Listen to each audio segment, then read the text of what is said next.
welcome everybody. So today, ladies and gentlemen, we are at the School of Education under the University of KwaZulu Natal.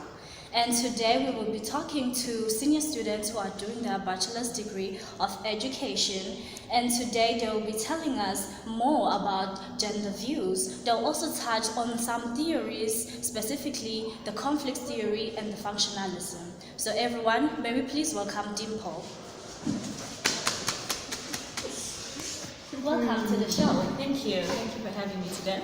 So I was busy reading about your history, that you have come through a really disadvantaged background and you're really striving to achieve what you really want in life. So can you please tell us more about the gender views? Very cool. Basically me, I'm more focused or have a better understanding of sociology's view on gender.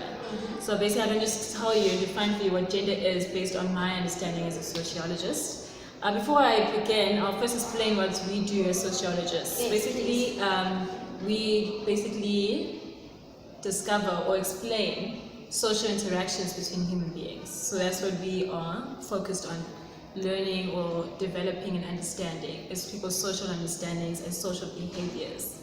So now when we focus on gender, there's gender and sex. We'll first define sex.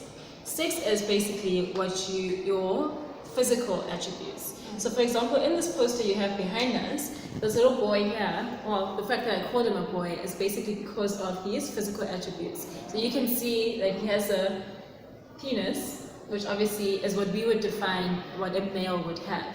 And also a female would have a vagina, and that's how we define his sex. So that's what sex is about. It's just defining you based on your physical attributes. Now gender is, however, that is more different. Gender is fluid. Basically, gender is how society deems what men and women should do. So gender will say that a man should do this and that. Gender will say a female should do this and that. So basically that is how gender is defined. Gender is defined by society and what society deems appropriate for different genders and their roles. Still talking about the gender fluidity, I had to recall back in history whereby Ellen DeGeneres had to come out of the closet about 20 years ago. She mentioned that she faced a lot of hate comments, a lot of hatred from everyone around the world. Can you tell us more about gender fluidity and how have people came to understanding? Are we still understanding this comparing it to 20 years ago? I think basically before, everyone associated sex and gender as the same thing. So because if you look at Ellen DeGeneres, she's a female. By sex, she's a female. She has female physically she's a female. So of course we now would say as a gender she should act as a female, and as we all know, normally in the society a female should want a man. But that is not the case. Because gender is fluid, you would choose how you will see yourself as a gender. So as a gender she prefers to be not necessarily a male, but she prefers to now be attracted to females, to dress up in a certain way, to do certain things that society would not understand because it's outside of the norm of what a female should be doing. So now as we're going with our time, obviously people are understanding it more, and we understand that gender is fluid. Anyone can be whatever they want to be. It's up to you what you define as your gender. Yes. And still on the issue of she prefers, she normally says that she felt that way. Yes, that is how they explain it, that they felt that way. For her, she said that maybe she didn't really understand what was going on at the time, but she felt that connection. So still talking about that connection, do you think the Western countries are much more understanding when it comes to gender fluidity in terms comparing them to the Eastern countries, specifically Africa or our country, South Africa? Do you think America understands gender fluidity more than South Africa? I definitely think so, because I think they have a better opportunity because of what they have, of course how advanced they are, to explain it to people and for people to understand it. Of course, in our African countries, a lot of people are not developed as yet, so we're still living on our tradition. So traditionally, if I see you having certain physical attributes, I associate certain things with you. So when you do something outside of those physical attributes, something that is seen for another gender role, then of course now we won't understand and we don't I guess, maybe accept you easily, whereas that side, they have the opportunity to teach people and for people to understand and learn more about it in the school. So they go beyond their traditions. Yes, you are very correct on that. And I have to remember that in America they have this show called The Modern Family. There is a gay couple, they have a family, a little baby girl. And here in South Africa we also see that manifesting itself in the soapies and the dramas. In Generations we do have a gender fluid woman. But here we see she is not married or has a family yet. Yes, the one in America, they are married and they have a family. Can you tell us more about that?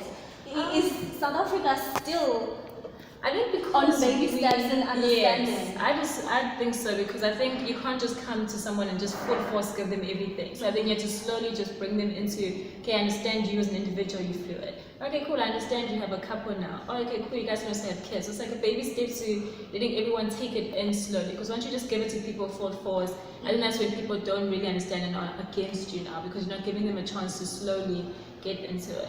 America, of course, are more understanding of it, and that's why they can have a family on TV that do that. So and nobody complains about it. Everyone loves the show. Like, people watch it. It's a great show. So I think that's what really that we need. So I think for now we can start off with just one couple, and then maybe move on a bit more to maybe having a kid in the family, and then I think that will help us as people also understand how it works. Still on that, how hard could it be, or how hard is it for people who are gender fluid to really come out, live their lives and be happy still in the society? Normally what we see is them working so hard to be fully independent that they cannot depend on anybody. For example, Somizi is like really talented, he's very independent. We also see people in America like Sam Smith, those people are independent. How is it? Do you think that they feel much more compelled to work hard so that they can just lock themselves out when the society begins to...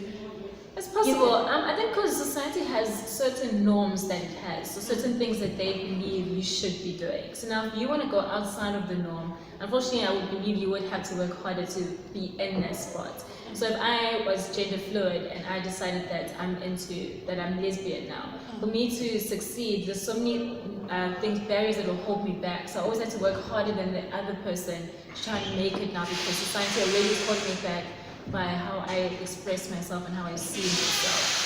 I think that's basically why they work harder than everyone else, because they know to be accepted, they would have to do that, unfortunately. Okay, I understand the fact that it is hard for gender fluid people to really be themselves and live a happy life, because they have to toil almost all their lives to be happy. I have a lot of that to tolerate. Okay, can you tell us, as the people who study and examine the gender fluidity, how hard could it be for you to tell people and educate people about that? Because comparing to Oprah, when Ellen DeGeneres came out of the show, she received so much hate. How hard could it be for you? Of course, when we research these things, people have to understand that we're researching people. People are different. I can't expect the same results from everyone. So once I've concluded my research, I'm giving a general idea of what has happened. So of course society is different. So I may say gender is fluid. So the way how I got my research is what obviously would have to be focused on, and that's to explain more to people. And that's how I think it makes it easier, is once I explain my research. Because it's almost like if I just came to you as someone who didn't understand that lesbians is a real thing or something, or there's gay people, or you can be a certain way and still be straight or still be gay, I think people then wouldn't understand it. They'd have to understand my research behind it and understand how I got to those conclusions for everyone to understand. So sometimes, of course, people won't agree with what I say because, so it is what it is, but most people understand once they hear the research and hear how I got the conclusions I come to. Thank you very much, Dimple. So everyone, that was Dimple here on the show talking about gender views. Stay tuned, we'll be back after the break. We're talking to Sipolazi, who will be telling us more about the functionalist theory. Sipolazi, welcome to the show. So, may you please explain to us what is the functionalism theory? Okay, the functionalist is also known as the functionalism. It was discovered by the works of Emily Duncan, who was more interested on how social orders could be maintained or could be possible, so that the community or the society, we say, could be stable in a way, so that everybody should have functions that or that they need to take care of or play. Okay, so now we are in the modern world, more like in the 21st century. What does the functionalist say when they see everybody having different roles, or some other people having much more roles than others? What is your take on that? I think it's good in a way, because as functionalists say, because everybody should have a role to play. That means we can all grow, because we normally have different backgrounds. I can learn from your background and you can also learn from mine. That means we can work something out and then grow together. Okay, so you are basically telling us that everybody has a role to play, and if they do not fulfill their role, there will be dysfunction. Okay. It's where conflict starts. Okay, everyone, that was the functionalist view on gender. So thank you, Siphokazi. Thank you for having me. Okay, so now we will be having Sipesihle, who will be telling us more about the critiques or the deeper understanding of the functionalist theory. Welcome, Sipesihle. So, welcome to the show. Thank you. So, may you please tell us more about the critiques of the functionalist theory? Oh yes, as we've already heard, that functionalism states that everyone has a role to play. So my critique, the very biggest one, is that the roles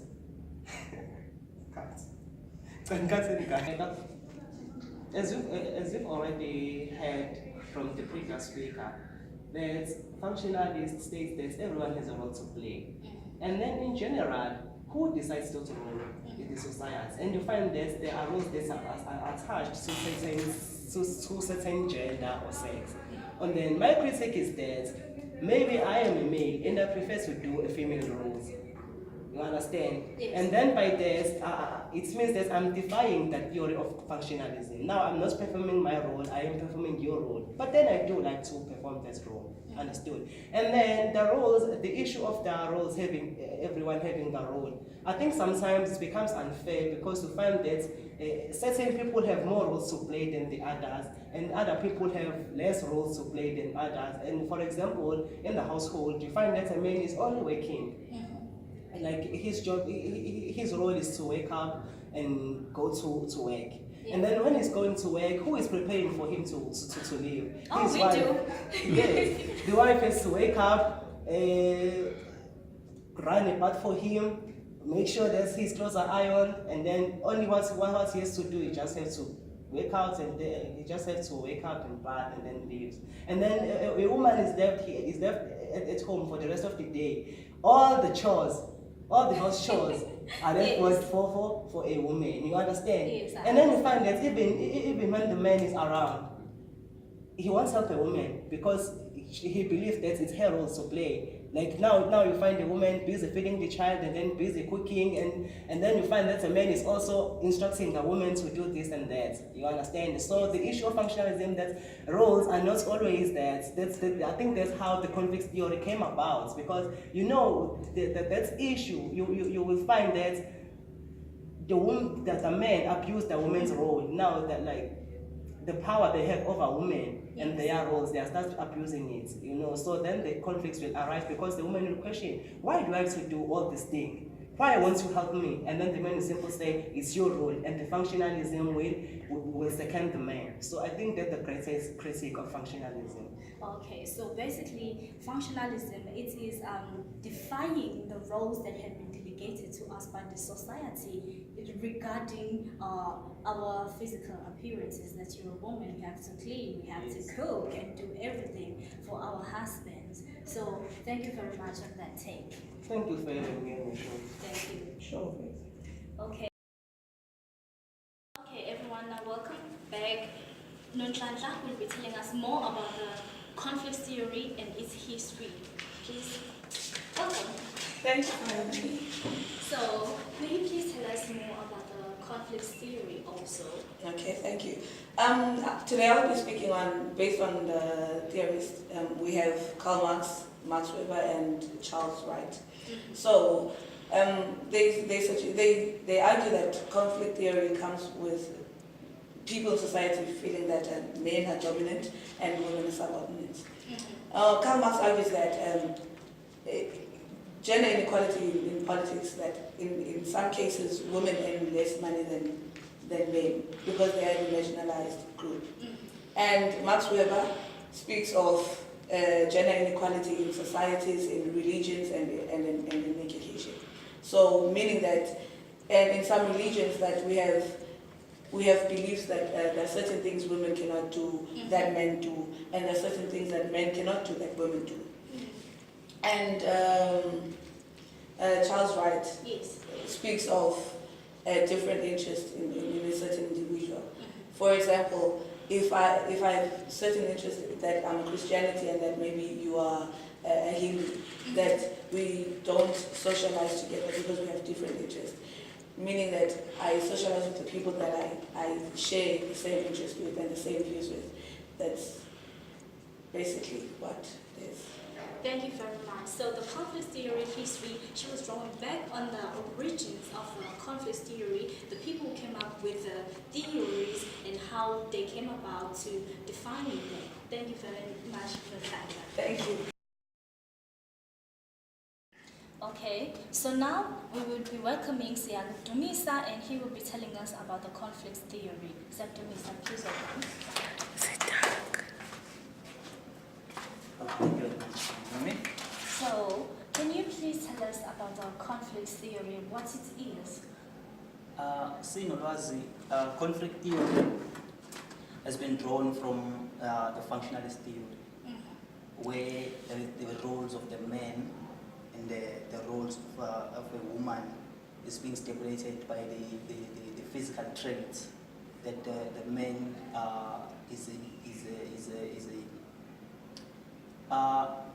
a man is supposed to be a breadwinner.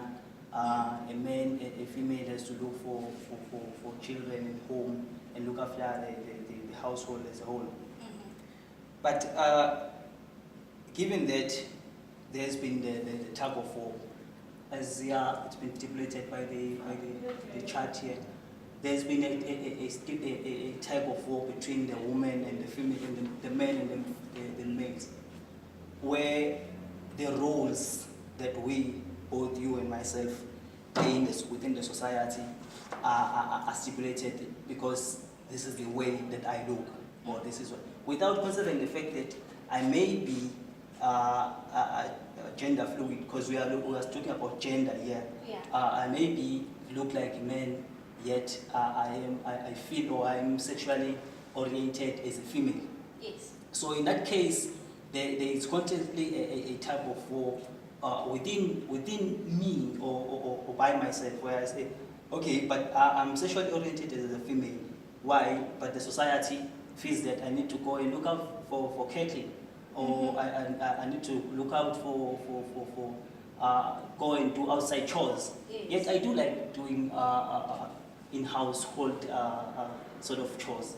So, but then the conflict theory now comes to play to say the females, yes, they have their roles that they need to play, as well as the males. But now the problem comes when the males seen or viewed as the dominant group within the society, and then the females are the subordinate. And then the inequalities now kicks in. As the inequalities kicks in now, we are having a problem where there is a discrimination against gender. There is all those sorts of things that do not make the society live at harmony, you know. Yes, I So basically, the conflict theory is there to say, no, guys, let's sit down and talk about these issues and find the way, what to call, from here, let's find a common ground to say, okay, you have the chores, I have the chores, but then the inequalities and the discrimination against gender must be done away with. Yeah. So that's basically what conflict theory is. And another thing about this conflict theory, it's not the talk of today. It's been there for ages, even from the Bible, where in the temple they say the women should not speak because it's a disgrace. I personally feel that that's where the problem started. In history. In history. And I'm very grateful of some philosophers and some sociologists who came to say, guys, no, the society is an ever change. The society changes each and every day. So let's change the way of thinking. Let us find a way for everyone to have equal rights and everything within the society. Because if we all participate in the society and we exercise Ubuntu, we exercise harmony, we'll be having a very good society. So that's basically it. Okay, so he was telling us that the conflict theory basically examines the inequality in terms of the gender, and it draws our attention to the fact that there is inequality, men are seen as the dominant group and women as the subordinate group. Okay, thank you very much, Yabdumisa. Thank you. We will be talking to Melinda, who will be telling us more about the critics of the conflict theory. Please welcome Melinda. Welcome to the show.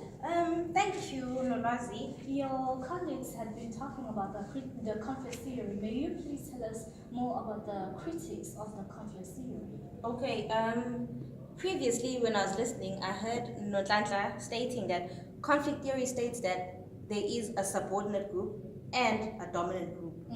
Obviously with the men being the dominant group and the women being the subordinate. That's how it always is. Yeah. But as a critique of conflict theory, I believe that conflict theory makes us aware of the problem caused by the different roles. To be critical, not all roles are made for certain people. Okay, I believe that all roles are made for certain people. For example, we believe that a man should get up in the morning and go to work. The woman should stay at home, cook, clean, and look after the children. That's how we've always viewed this. And some people really don't have a problem with this because that's how it just is. Conflict theory states that as men are the subordinate group and women are the men are dominant. Sorry about that. As women are the subordinate and men are the dominant. Yes. They believe that abafazi bayacindezelwa, and we don't see that as the critiques of conflict theory. Yes.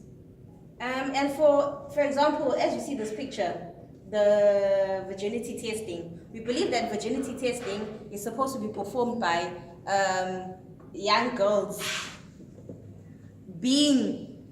they are being tested by women.